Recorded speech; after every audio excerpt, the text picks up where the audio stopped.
अगर कोई हमारे हाथ से हमारी उँगलियाँ काटने की कोशिश करे या हमारी भुजाओं से हमारी हथेली काटने की कोशिश करे, तो किस तरह का कष्ट होगा आपको?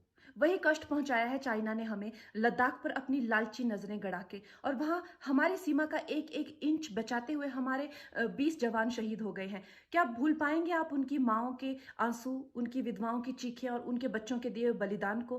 क्या ये सोचना ठीक है कि सेनाओं का जो सरहदों पे जो युद्ध होता है, वो सिर्फ सेनाओं का होता है, वो सिर्फ सरकार का होता है? क्या उसमें हमारा कोई योगदान नहीं है?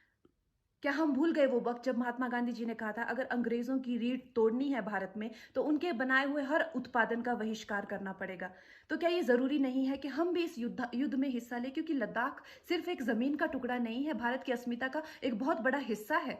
भारत की हथेली है, हम उसे किसी तरह से इस दुश्मनों के उनके गंदे इरादों में सफल नहीं होने दे सकते। तो क्या हम लोगों को इसमें हिस्सा नहीं लेना चाहिए कि जो चाइनीज़ जितनी भी गुड्स हैं, जितने भी उनके प्रोडक्ट्स हैं, जिन जिन भी कंपनीज़ में उन्होंने इन्वेस्ट किया हुआ है, उनसे उनको रिटर्न्स आते हैं, रेवेन्यूज़ आते हैं, ऑर्गेनाइज़ेशंस हैं, उन सब का बहिष्कार करें, ताकि वो उस संपत्ति से जो यहाँ से इंडिया से इकट्ठी करके जाते हैं, उस संपत्ति से हथियार खरीद के हमारे सैनिकों के सीने छन्नी करते हैं। तो क्या हम उन इस युद्ध में हम चाइना का साथ दे सकते हैं? आप बताइए।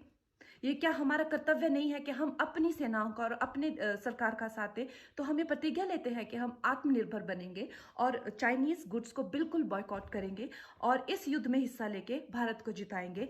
जय हिंद।